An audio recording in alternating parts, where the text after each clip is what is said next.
Joining me now is Sean Henry, Chief Security Officer at CrowdStrike, former Executive Assistant Director of the FBI. Sean, this is just horrific. It is so unusual. We're still getting information, but a mass shooting in Prague in Central Europe, this is something we have become tragically used to in America, but not in Europe. Yeah, that's right, Andrea. I think that typically in Europe, firearms laws are a lot more stringent. I'm not clear on what Prague and Czech Republic, what that looks like. I think what law enforcement is doing now is really trying to get to the heart of the matter. What is the motive here? Who is the actor who perpetrated this hideous crime? Are there any other Confederates working alongside this person? They'll be looking at their social media, et cetera, just to try and ensure that there's no additional threat to the citizens there in Prague at the university, or even more broadly throughout the Czech Republic. But it is highly unusual, and law enforcement, perhaps not with the type of response mechanism that we have here in the U.S., because unfortunately we've been through so much of this, but they'll be working collaboratively with their partners to find out what happened here, Andrea. And let's turn to the 2024 election here back at home, because experts are warning state lawmakers that they need to act quickly to combat the threats of artificial intelligence and deep fakes.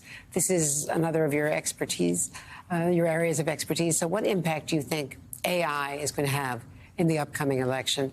What do voters need to be on the lookout for? What about foreign interference, Russia, China?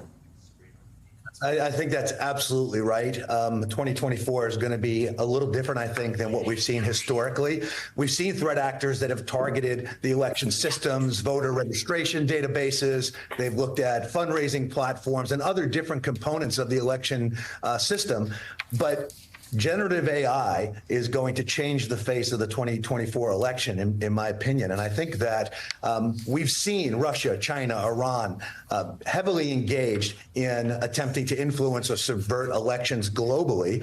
And that's only going to get worse. With generative AI, the tools that will allow audio, video, images to be changed, the ability to very, very quickly and at scale disseminate this false and misleading information is going to have an impact. There's no doubt. I'll add, Andrea, the 2024 is a very important year for democracies around the world. There are more than 40 national elections globally. In addition to the U.S., there's elections in Mexico, in Taiwan, in India, in South Africa. This is going to be a test for democracy in 2024, and AI is only going to make it that much more difficult, Andrea. Sean Henry. And by the way, earlier, just to finish up here, we talked about those death threats earlier in the program on social media against the Colorado Supreme Court justices. Is there any way to monitor, to control these threats? What does the Justice Department, the FBI, do when they see these horrific threats within 24 hours against the justices of the Supreme Court in Colorado? One of the most challenging issues for law enforcement in these situations is doing attribution, trying to identify who actually launched these threats. And certainly if they were able to be identified, they would be criminally prosecutable offenses. The challenge, though, as you know, is people are hiding in plain sight. They're using anonymous capabilities. They're using anonymous personas, and it's very, very difficult. They'll work with social media. They'll be able to issue subpoenas, et cetera. But being able to identify the perpetrators is really a difficult situation, Andrea.